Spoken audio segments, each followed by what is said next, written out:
আমাদের ডুয়ার্স ভ্রমণের এই পর্বে থাকছে ঝালং, বিন্দু, মূর্তি নদী সহ জলদাপাড়া ন্যাশনাল পার্কের সাফারির যাবতীয় ইনফরমেশন। তাই অনুরোধ রইল এই পর্বটি শেষ অবধি দেখার।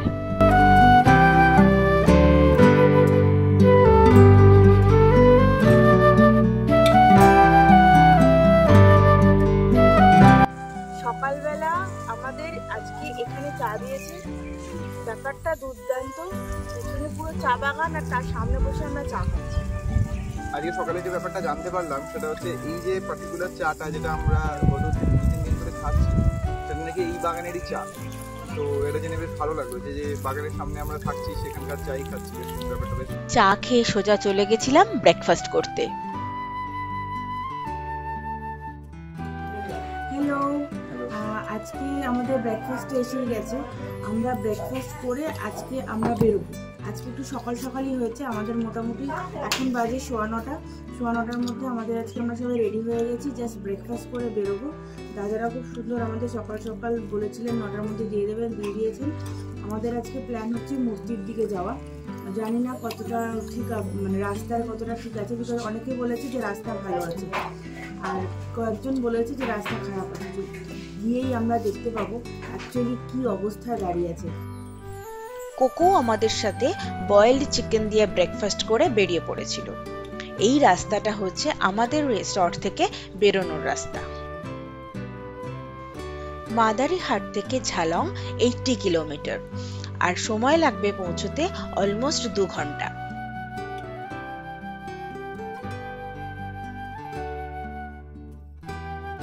এই যাত্রাপথে আমরা পেয়েছিলাম বেশ কটা নাম জানা এবং অজানা পাহাড়ি নদী, লাটাগুড়ির জঙ্গল এবং অজস্র চা বাগান।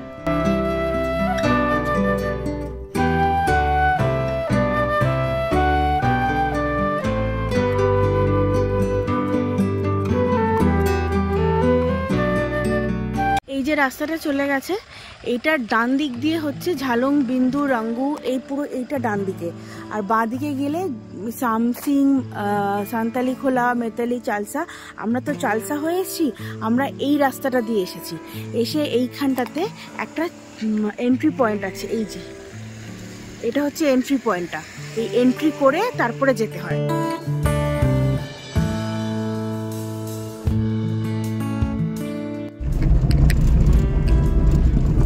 রাস্তাটা কিন্তু খুব খারাপ। ঝালং চেকপোস্ট থেকে, চেকপোস্ট ঠিক না, এন্ট্রি পয়েন্টটা থেকে রাস্তাটা ভীষণ খারাপ। বাবা রে বাবা, ভয়ানক অবস্থা।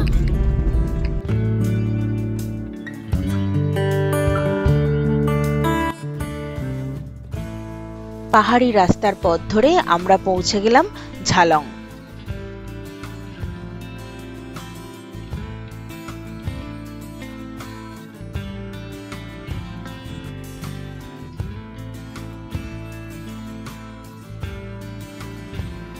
ওই নিচে দেখা যায় জলঢাকা নদী, যার উপরেই তৈরি হয়েছে বিন্দু ড্যাম। এখন আমরা যে জায়গাটায় আছি সেটা হচ্ছে ঝালং। ঝালংয়ে অনেক কটাই ভিউ পয়েন্ট আছে, দালগাঁও ভিউ পয়েন্ট, ইগালাই view point, Gauribas view point. তো তারই মধ্যে গৌরীবাস ভিউ পয়েন্টের থেকে একটু দূরে আমরা একটা জায়গা খুঁজে নিয়েছি যেটা একটু সেক্লুডেড, মানে অত লোকজন নেই এখানে। তো আমরা একটু শান্তি মতো দাঁড়িয়ে এখানে একটু ছবি টবি তুলছি, দেখছি। সব থেকে ভালো কথা, বড় কথা চারদিক।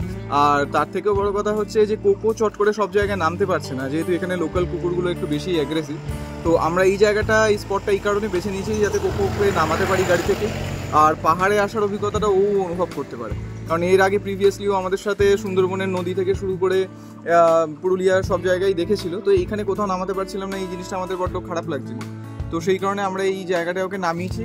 ও একদম দু চোখ ভরে, মন ভরে পাহাড় এনজয় করছে। কথা বলে না, সবসময় যে প্ল্যান করে বেরোনো হয় সেটা খাটে না। আমরা আজকে অনেক কটা জায়গায় দেখবো ভেবেছিলাম, যেমন ঝালং, বিন্দু, সামসিং, সান্তালি খোলা, এরকম ইত্যাদি ইত্যাদি। কিন্তু আমাদের বিন্দু অব্দি আমরা নামিনি। আমরা বাকিগুলো খুব একটা দেখতে পাবো না, কারণ রাস্তা খুব খারাপ, মানে সাংঘাতিক পিছল এবং পাথর কেটে, পাহাড় কেটে রাস্তা বানানো হচ্ছে বলে 2 দিন আগে বৃষ্টি হওয়ার ফলে পুরো মাটি একদম কাদা কাদা, গাড়ির চাকা বসে যাচ্ছে, এরকম পরিস্থিতি। আমরা ঝালং থেকে সামসিং এর রাস্তা ধরলাম।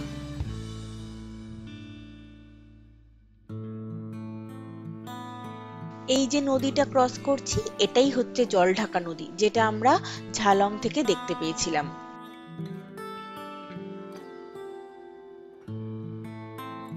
আর তারপরেই দুদিকে সবুজে ঘেরা চা বাগান আমাদেরকে স্বাগত জানিয়েছিল। বুঝতেই পারলাম যে আমরা পৌঁছে গেছি সামসিং।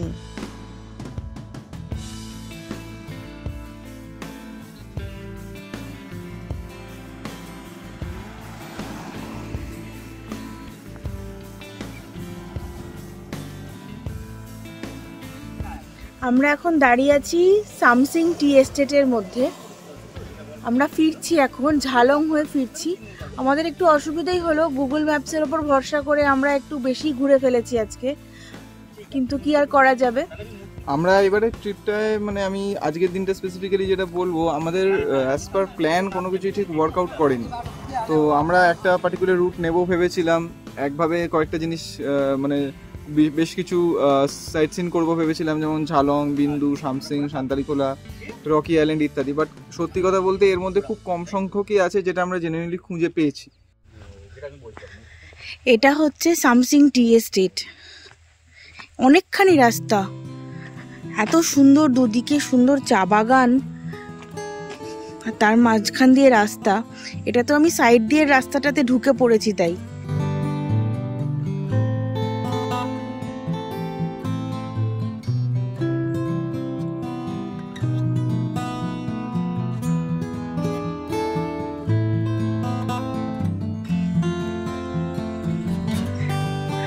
কোকো কি সুন্দর চা বাগানে ঘুরে বেড়াচ্ছে। আমাদের এই সামসিং চা বাগানটা খুব ভালো লেগেছে, খুব সুন্দর লেগেছে। কোকো ফাইনালি একটা চা বাগানে ঢুকে ছবিও তুলেছে। যাই হোক, কোকোকে দেখে আমার সত্যি ভীষণ ভালো লাগছে, কারণ অনেক জায়গাতেই ওকে ঢুকতে দেয়নি, তাই জন্য আমাদের বড় দুঃখ হচ্ছিল। তো ফাইনালি একটা চা বাগানে দাঁড়িয়ে কোকোর দারুণ দারুণ ছবি দিয়েছে এবং খুব সুন্দর সুন্দর পোজ দিয়ে ছবি দিয়েছে। তো সেই জন্য আমাদের খুব আমাদেরই সত্যি খুব মজা হয়েছে ব্যাপারটা দেখে। সত্যি বলতে কি, এখান থেকে ফেরার ইচ্ছে আমাদের কারোরই করছিল না। মনে হচ্ছিল এখানে যদি আরো খানিকক্ষণ সময় থেকে যাওয়া যায়। এদিকে অস্তগামী সূর্য আমাদের জানান দিচ্ছিল দিনের আলো কিন্তু আর বেশিক্ষণ নেই, বেরিয়ে পড়ো। অগত্যা বেরিয়ে পড়লাম, চললাম মূর্তি নদীর তীরে।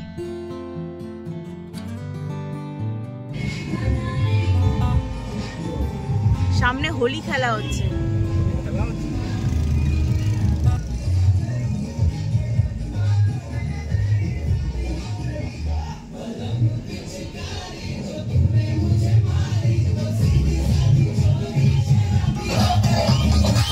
যাওয়ার পথে পড়লো লাটাগুড়ির জঙ্গল।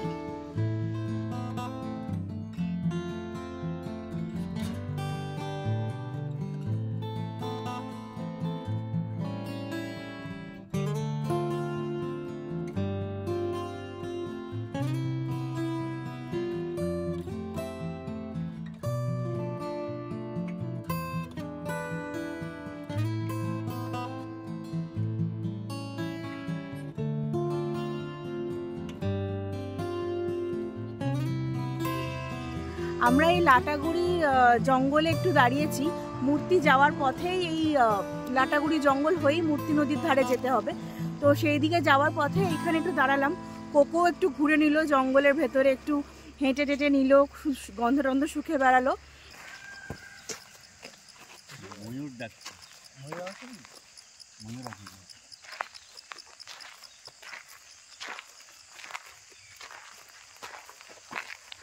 কোকো লাটাগুড়ির জঙ্গল এক্সপ্লোর করছে। এখানে বলে রাখি, মূর্তি রিভার পিকনিক স্পট দিলেই কিন্তু অ্যাকচুয়াল লোকেশনটা পাওয়া যায়।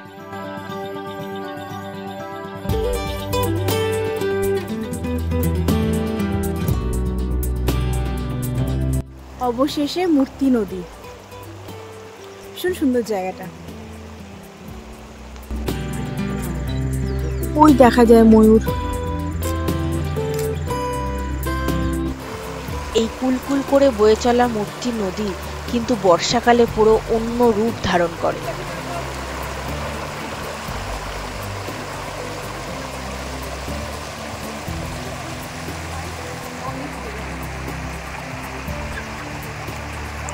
এই এই দিকটা না অনেক ছোটোখাটো খাবার দোকানও আছে, আর মানে বেশি কিছু পাওয়া যায় না, ওই মোমো চাউমিন এরকম টাইপের। আমি কোকোকে নামানোর চেষ্টা করেছিলাম এখানে, খানিকটা আসাতেই এতগুলো কুকুর ওকে ছেঁকে ধরলো যে আমি তারপরে আর ওকে নামাতে সাহস পেলাম না। তারপরে ওকে গাড়িতে রেখে তারপরে আবার রিভার বেডে এলাম। মানে এই একটা জিনিস দেখলাম আমি নর্থ বেঙ্গলে, আমি কোকোকে নিয়ে অনেক জায়গায় ঘুরতে গিয়েছি, নর্থ বেঙ্গলে আর এই প্রথম আমার কোকোকে নিয়ে আসা, যেখানে দেখলাম এখানে রাস্তার কুকুরগুলো কোনো মতেই বাইরের কুকুর অ্যাকসেপ্ট করে না। এমনি আগেও আমি অনেক জায়গায় গেছি, কোথাও কিন্তু সেরকম কোনো অসুবিধা হয়নি। কোকোকে নিয়ে আমি সুন্দরবন গেছি, কোকোকে নিয়ে আমি পুরুলিয়া গেছি, কিন্তু এরকম সমস্যা আমার খুব একটা হয়নি। যাই হোক, আমার খুব শখ ছিল কোকোকে মূর্তি নদীর পাশে দাঁড়িয়ে ছবি তোলার, কিন্তু সেটা আমার হয়নি। হ্যাঁ, কোকো জানলার কাঁচ দিয়ে অবশ্যই মূর্তি নদী দেখতে পেয়েছে, কিন্তু ওই আর কি ফটো তোলাটা হলো না। তো এটা আমার একটা সত্যি দুঃখ রয়ে গেল। কিরে, এগিয়ে যা।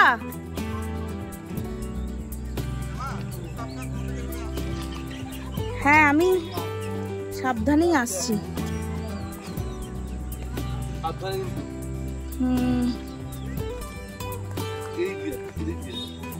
কি বন্ধুগণ, এবার একটু খাওয়া দাওয়া হবে তো নাকি?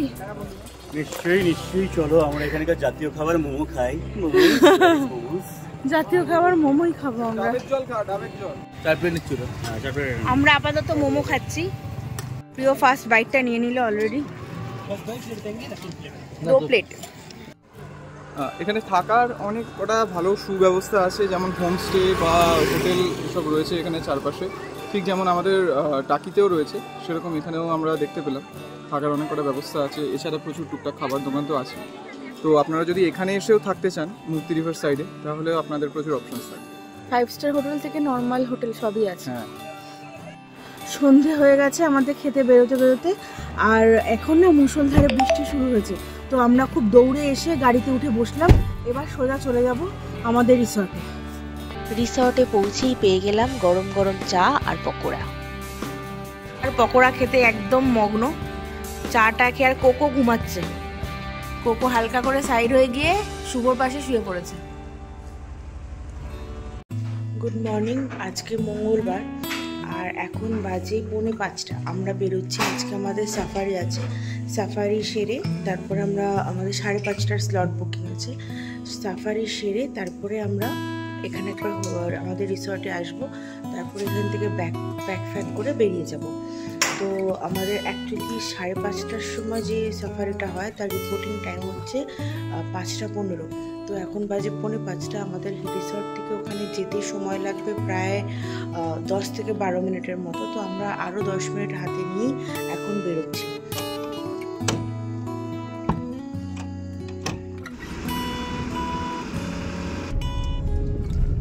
জঙ্গলে যাওয়ার উত্তেজনা নিয়েই আমরা সবাই মিলে বেরিয়ে পড়েছিলাম। Good morning. Good morning. আজকে এখন বাজে হচ্ছে 5:15 প্রায়।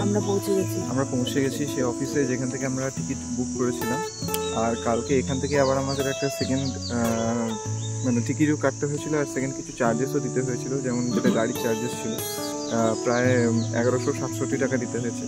আর আগের দিন আমাদের 4 জনের টিকিট ছিল 1120 টাকা।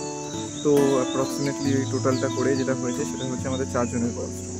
আর আমাদের সাথে গাড়িতে আরও 2 জন বসছে, তাদের চার্জেস তারা আলাদা দিয়েছে সেপারেটলি, যেহেতু 6 জনের গাড়ি। তো এখন আমাদের বলেছিল 5:15টার মধ্যে এখানে চলে আসতে, আমরা চলে এসেছি। আমাদের জিপ পেছনে দাঁড়িয়ে আছে, তো যে জিপে করে আমরা ঘুরবো। তো দেখা যাক, সাফারিতে যাবো। তো দেখা যাক সাফারি শুরু হলে আজকে কতটা ভাগ্য আমাদের সাথে থাকে আর আমরা কতটা বিভিন্ন ধরনের পশু পাখি দেখতে পাই।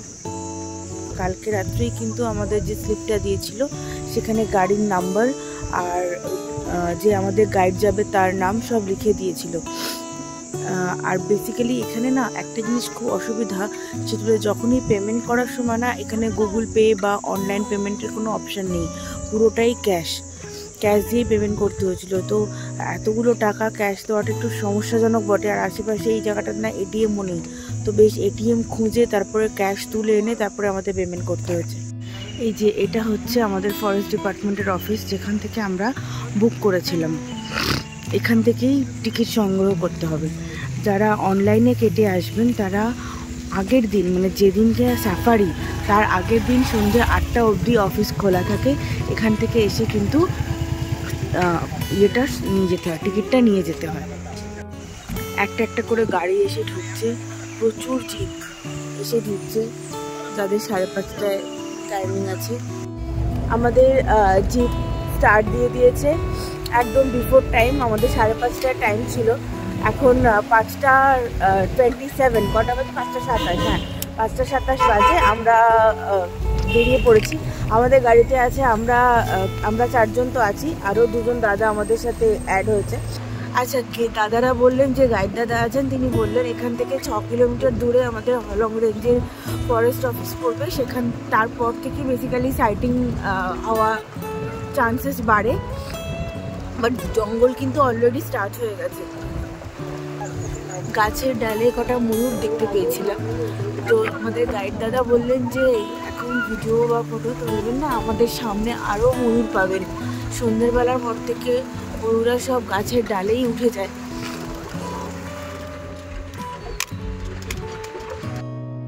এটা কিন্তু ময়ূরী। এই দেখুন, একটা ময়ূর বসে আছে। না না, দাঁড়া। হ্যাঁ,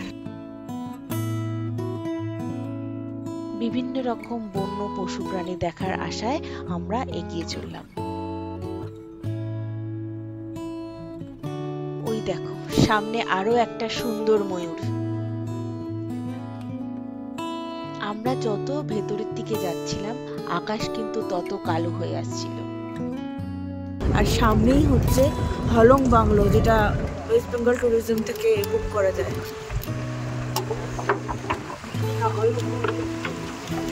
এটা হলং নদী।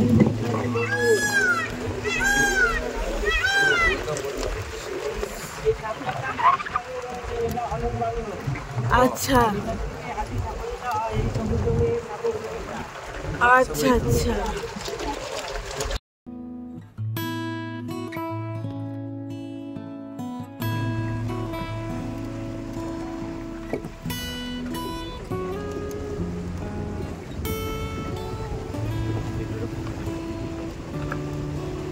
কি ভয়ঙ্কর সুন্দর, তাই না?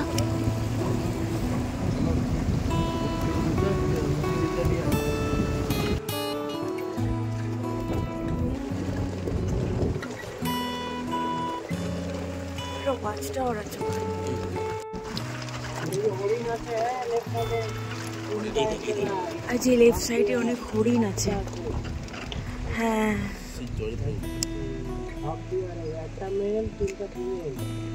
একটা মেল আর 3টে ফিমেল হরিণ আছে এখানে।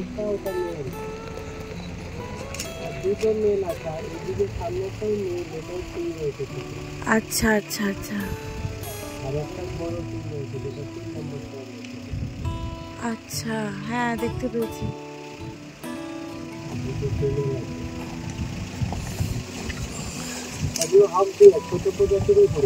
আচ্ছা, এগুলো হক ডিয়ার, তাই তো?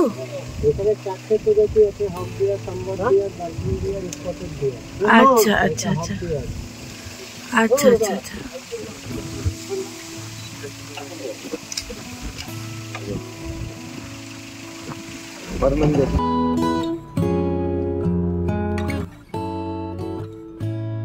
আকাশ আরো কালো করে এলো। গুড়ি গুড়ি বৃষ্টি শুরু হয়েছে, ঝড় উঠেছে এবং আমাদের সাফারি জিপ জঙ্গলের ভেতরে আরো এগিয়ে চলল। এ এক দুর্দান্ত অভিজ্ঞতা।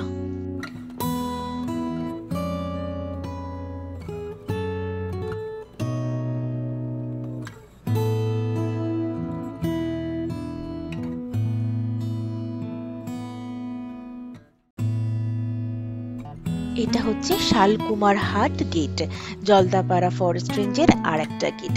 এখানে কিন্তু থাকার ব্যবস্থা আছে, আর এখান থেকেও কিন্তু সাফারি হয়। 6টা জিপ এখান থেকে বেরোয়, আর আমরা যেখান থেকে আসছি ওখানে প্রত্যেক দিন প্রত্যেকবারে 13টা করে জিপ বেরোয়।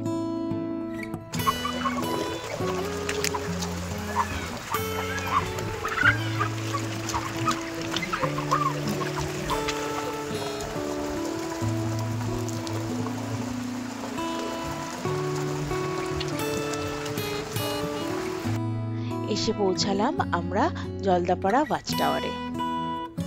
যদিও এখান থেকে আমরা কিছুই দেখতে পাইনি, কারণ খুব বর্ষা শুরু হয়ে গেছিল। আর সামনে যে হাতিগুলো দেখা যাচ্ছে এটা ফরেস্ট ডিপার্টমেন্টেরই হাতি, এখানে বাধা রয়েছে। ওই বৃষ্টি মাথায় নিয়েই আমরা ফেরার পথ ধরলাম।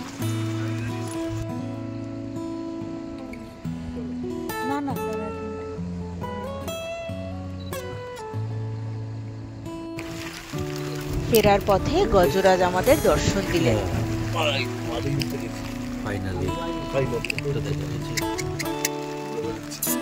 দেখো তুমি কোন পিছনে দেখাচ্ছ না।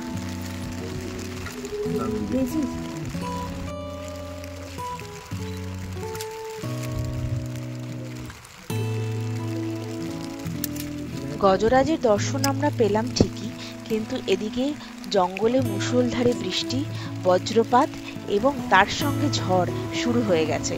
অতএব আমাদের যিনি গাইড দাদা ছিলেন উনি বললেন এখানে আর থাকা ঠিক হবে না, এবার আমাদের ফিরে যাওয়াই বেটার। তাই আমরাও এবারের মতো জঙ্গলকে বিদায় জানিয়ে ফিরে এলাম। আমার বক্তব্য হচ্ছে এটাই যে এতটাই মার্চ মাসে এতটা বৃষ্টি হবে আমাদের ধারণার বাইরে ছিল। সব থেকে বড় কথা, যেদিনকে এসেছিলাম সেদিনকে একটু বৃষ্টি ছিল বটে, কিন্তু পরের দুটো দিন শুকনোই ছিল। তো আমার মনে হলো যে হয়তো সেই দিনের একদিন যদি আমরা আজকে বুক করতাম তাহলে হয়তো কিছুটা হলেও দেখতে পেতাম বা কিছু। আজকে এতই বৃষ্টি শুরু হলো। এই বৃষ্টি মাথায় নিয়েই আমরা আমাদের রিসর্টে ফিরে এলাম। তারপর এখানে খানিকক্ষণ রেস্ট নিয়ে লাগেজ গুছিয়ে নিয়ে আমরা বাড়ির পথে বেরিয়ে পড়লাম। আজকে আমাদের শেষ দিন, আমরা এখন বেরোবো। ব্রেকফাস্ট হয়ে গেছে আর আকাশটা এখনো মেঘলাই রয়েছে। তো বাড়ির দিকে যাওয়ার আগে আমরা প্রথমে খয়ের বাড়ি ব্যাঘ্র প্রকল্পটা একবার দেখবো, যেটা কালকে মিস করেছিলাম। আর তারপরে টুকটাক কয়েকটা জিনিস কেনাকাটার আছে, সেগুলো করে আমরা বাড়ির দিকে রওনা হব। এবার বলি রিসর্টের কথায়। রিসর্টটা খুবই সুন্দর। এরকম ধরনের একটা লোকেশন, সামনে চা বাগান, তার পাশে জঙ্গল, মানে ডান দিকে তাকাচ্ছি তো জঙ্গল, সামনে তাকাচ্ছি তো চা বাগান, মানে জিনিসটা অনবদ্য। আর সব থেকে বড় কথা হচ্ছে খুব পরিষ্কার পরিচ্ছন্ন, বড় রিসর্ট, আর অনেকটা মানে স্পেস রয়েছে, রুমগুলো স্পেশিয়াস। হ্যাঁ, ওনারা ফার্স্ট যে বিল্ডিংটা আছে ওনারা সেখানে এখন আপাতত গিজার টিজার ইনস্টল করছেন, বাট আগামী 1 মাসের মধ্যে সেটাও হয়ে যাবে। প্রত্যেকটা সময় ওনাদের সার্ভিস অসামান্য। যতবার বলেছি ওনারা গরম জল দিয়েছেন, যতবার বলেছি ওনারা খাবার দিয়েছেন, ঘরে খাবার দিতে বলেছি ঘরে দিয়েছেন, বাইরে খাবার দিতে বলেছি বাইরে দিয়েছেন, বারবিকিউর আয়োজন করে দিয়েছেন খুব ভালো রকমের। কালকে বৃষ্টি ছিল, তার মধ্যেও ওনারা বলেছেন না ঠিক আছে, তাতেও কোনো অসুবিধা নেই, আমরা বারবিকিউ করে দেবো। তো ওনাদের আতিথেয়তা এবং ওনাদের সার্ভিস এক কথায় দারুণ।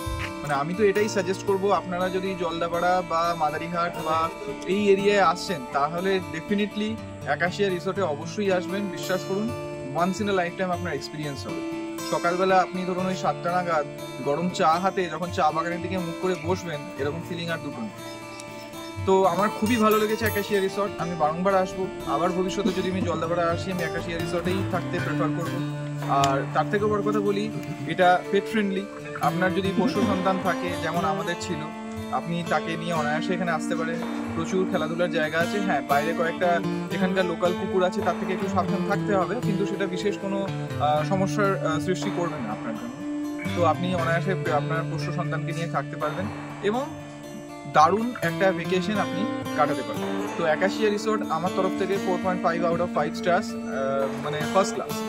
কোকো বারবার চা বাগানের দিকে এগিয়ে যাচ্ছিল, বোধহয় বাই বলতে চাইছিল, তাই শুভ্র ওকে নিয়ে একটু হাঁটতে গেল চা বাগানের পাশে। দেখুন তো কোকো মা আমার কি সুন্দর গাড়িতে ওঠা শিখে গেছে। ফিরে আসতে আর মন চাইছিলই না, কোকোরও না আমাদেরও না। এত সুন্দর জায়গা ছেড়ে সত্যি কি ইচ্ছা করে। আমরা এগিয়ে চলেছিলাম সাউথ খয়েরবেড়া ব্যাঘ্র প্রকল্পের উদ্দেশ্যে। এটা বেসিক্যালি একটা tiger rescue centre and veterinary hospital. আচ্ছা, আজকে তো আমরা বেরিয়েই পড়েছি বাড়ির পথে। তো বাড়ি যাওয়ার আগে আমরা এসেছি হচ্ছে সাউথ খয়েরবেড়া টাইগার রেস্কিউ সেন্টার। এখানে এসেছি, এই জায়গাটা হচ্ছে ফালাকাটার কাছে। যারা ফালাকাটা হয়ে আসবেন, এখানে একটা জায়গাটার নাম, একটা মোড় আছে, সেই মোড়টার নাম হচ্ছে 5 কিমি। 5 কিমি থেকে ডান দিকে এই যে এই জায়গাটা হচ্ছে টিকিট কাউন্টার। এইখান থেকে টিকিট করে তারপরে ভেতর দিকে আমরা যাচ্ছি। আর কোকোকে কিন্তু অ্যালাউ করেছে ভেতরে নিয়ে যেতে, কোনো রকম অসুবিধা করেনি, বললো নিয়ে যান, কোনো অসুবিধা নেই, কি আর হবে বলে এরকম বললো। তো আমরা কোকোকে নিয়েই যাচ্ছি। এই যেখানে টিকিট কাউন্টার সেখান থেকে এই প্রকল্পটা আর কি, যে ব্যাঘ্র প্রকল্পটা, এটা হচ্ছে 1/2 কিলোমিটার। এই 1/2 কিলোমিটার রাস্তাটার এখানে দুটো অপশন আছে, একটা হচ্ছে আপনারা হেঁটেও আসতে পারেন, আর এখান থেকে টোটো ধরেও আসতে পারেন। হ্যাঁ, অবশেষে আমরা বিভিন্ন প্রচেষ্টার পর খয়রাবেড়া টাইগার রেস্কিউ সেন্টারে এসে পৌঁছেছি। কোকোকেও ভেতরে অ্যালাউ করেছে। তো এবার দেখা যাক অ্যাকচুয়ালি ব্যাপারটা কি।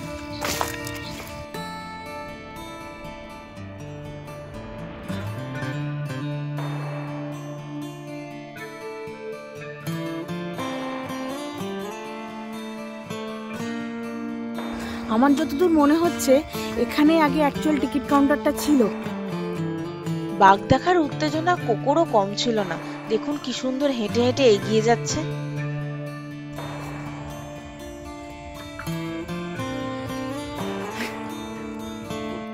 এখানে মনে হয় বোটিং হয়।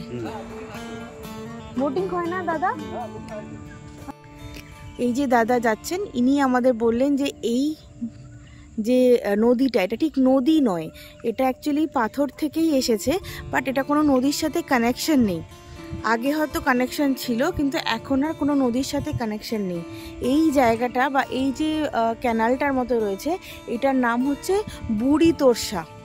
এখানে কিন্তু বোটিং হয়, 20 মিনিট করে বোটিং করতে দেয়, আর যদি ফাঁকা থাকে তাহলে আর একটুখানি বেশিও করা যায়।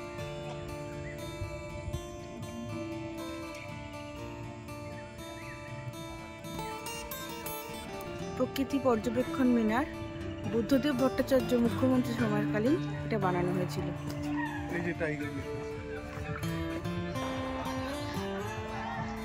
আমরা প্রায় 1/2 কিলোমিটার ধরে হাঁটছি। সামনে যে আর কতক্ষণে আছে সেটা আমরা এখনো জানি না, দেখি কতক্ষণে গিয়ে পৌঁছাই। 20 মিনিট হেঁটে ফাইনালি এসে পৌঁছালাম। হ্যাঁ, দেখা যাচ্ছে তো।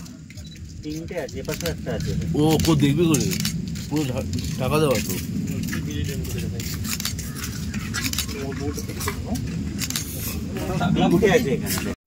কোকো কিন্তু চিতাবাঘ দেখেছে আজকে, চিতাবাঘের দিকে হাঁ করে তাকিয়েছিল, ওই যে আবার তাকিয়ে আছে। ওই কোকো বাঘ দেখছে, দেখো।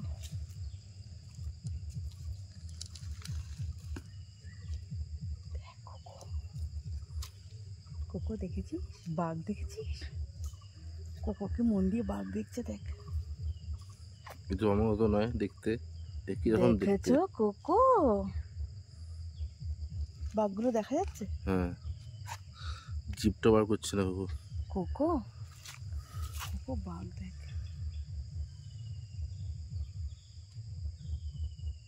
একটু জুম করতো এই জায়গাটাকে।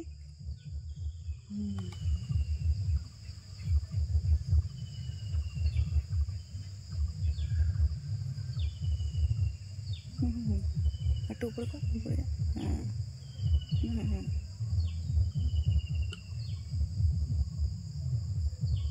কি হবে?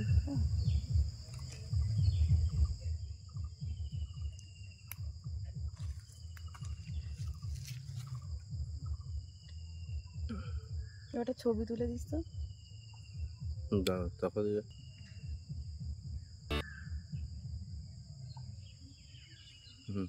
পশ্চিমবঙ্গ সরকারের পক্ষ থেকে অসুস্থ বাঘেদের জন্য এই ইনিশিয়েটিভটা কিন্তু সত্যি প্রশংসনীয়। এবার বিদায় বেলা। বিগত 4 দিন ধরে আমরা ডুয়ার্সের বিভিন্ন জায়গায় ঘুরে বেরিয়েছি এবং সেই সব স্মৃতি নিয়েই আমরা এবার কলকাতা ফেরার পথ ধরলাম। অবশেষে আমরা বাড়ির পথে রওনা হলাম। ফাইনালি লাঞ্চ হয়নি, লাঞ্চ করব, রাস্তায় লাঞ্চ করে আমরা রাত্রি আমাদের মনে হয় আমরা বাড়ি যখন পৌঁছবো তখন ভোর হয়ে যাবে। যাই হোক, আমাদের এই ট্রিপটা মোটামুটি ভালোই কেটেছে। আবার দেখা হবে পরের এপিসোডে। টাটা।